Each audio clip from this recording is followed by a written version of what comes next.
Hi అండి, welcome to our channel. ఈరోజు మన ఛానల్లో సింపుల్గా అండ్ టేస్టీగా మిరియాల చారు ఎలా చేయాలో చూద్దామండి. వీడియోకి వెళ్ళే ముందు మన ఛానల్ని లైక్ చేయండి, షేర్ చేయండి, సబ్స్క్రైబ్ చేయండి. Please support me friends. ఇప్పుడు ఒక బౌల్లోకి ఒక పెద్ద నిమ్మకాయ సైజ్ అంతా చింతపండు తీసుకోవాలి. మనం తీసుకున్న చింతపండు పులుపుని బట్టి చింతపండు అనేది తీసుకోవాలండి. ఇప్పుడు ఇందులోకి వాటర్ వేసుకొని ఒక 2-3 సార్లు నీట్గా వాష్ చేసుకొని మళ్ళీ వాటర్ పోసుకొని ఒక 10 నిమిషాలు నానబెట్టుకోవాలి. 10 నిమిషాల తర్వాత చింతపండు అనేది ఇలా నానాక రసం అనేది తీసుకోవాలి. ఇప్పుడు ఈ చింతపండు రసాన్ని ఒక బౌల్లోకి వేసుకోవాలి. ఇలా మనకు కావాల్సినంత చారు బట్టి వాటర్ వేసుకోవాలి. ఇందులోకి ఒక 1/2 టీ స్పూన్ ధనియాలు, ఒక రెమ్మ కరివేపాకు, ఒక 1/2 టీ స్పూన్ జీలకర్ర వేసుకొని ఒకసారి అంతా కలిసేటట్టు కలుపుకొని ఈ గిన్నెని స్టవ్ మీద పెట్టుకొని మూత పెట్టి ఒక 2 పొంగులు వచ్చేంత వరకు మరిగించుకోవాలి. ఇది మరిగేలోపు పక్కన స్టవ్ మీద మరొక ప్యాన్ పెట్టుకొని అందులోకి 1 స్పూన్ కందిపప్పు, ఒక 1/2 స్పూన్ మినపప్పు,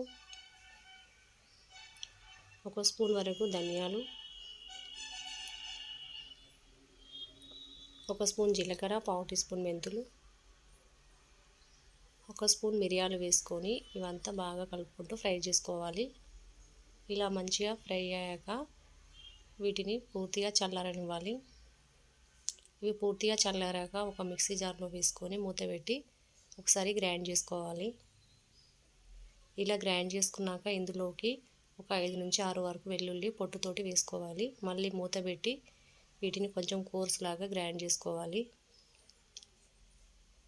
ఇలా గ్రైండ్ చేసుకొని దీన్ని పక్కన పెట్టుకోవాలి. చారు అనేది ఇలా మరుగుతున్నప్పుడు ఇందులోకి 1/2 టీ స్పూన్ పసుపు, 1 స్పూన్ వరకు సాల్ట్ వేసుకొని ఒకసారి అంతా బాగా కలుపుకొని ఈ చారుని పక్కన పెట్టుకోవాలి. ఇప్పుడు స్టవ్ మీద మరొక గిన్నెను పెట్టుకొని అందులోకి 1 టేబుల్ స్పూన్ వరకు ఆయిల్ వేసుకోవాలి. ఆయిల్ అనేది హీట్ అయ్యాక 1/2 టీ స్పూన్ ఆవాలు, 1/2 టీ స్పూన్ జీలకర్ర, ఒక 4-5 వెల్లుల్లి కొంచెం క్రష్ చేసుకొని వేసుకోవాలి.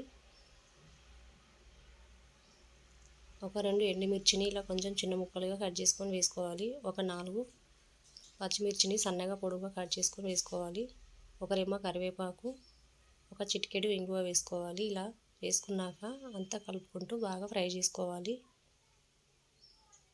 ఇలా ఫ్రై అయ్యాక ఇందులోకి మనం ముందుగా మిక్సీ పట్టుకున్న పొడిని వేసుకొని ఒక 2 నిమిషాలు ఫ్రై చేసుకోవాలి. ఇలా ఫ్రై అయ్యాక ఇందులోకి మనం ముందుగా మరిగించుకున్న చారుని మొత్తం ఇలా వేసుకోవాలి. ఫైనల్గా ఇందులోకి సన్నగా కట్ చేసుకున్న కొంచెం కొత్తిమీర వేసుకొని ఇదంతా కలిసేటట్టు ఒకసారి బాగా కలుపుకోవాలి. ఇలా కలుపుకున్నాక స్టవ్ ఆఫ్ చేసుకోవాలి. అంతేనండి, మన సింపుల్ అండ్ టేస్టీ అయిన మిరియాల చారు రెడీ అండి. జలుబు కానీ దగ్గు కానీ ఉన్నప్పుడు ఈ చారు చేసుకొని తిన్నారంటే గొంతు హాయిగా ఉంటుంది. ఏ ఫ్రైలోకైనా ఈ చారు వేసుకొని తిన్నారంటే టేస్ట్ అదిరిపోతుంది. ఈ సింపుల్ అండ్ టేస్టీ అయిన మిరియాల చారు రెసిపీ మీకు నచ్చినట్లయితే లైక్ చేయండి, షేర్ చేయండి, సబ్స్క్రైబ్ చేయండి. Please support me friends. Thanks for watching.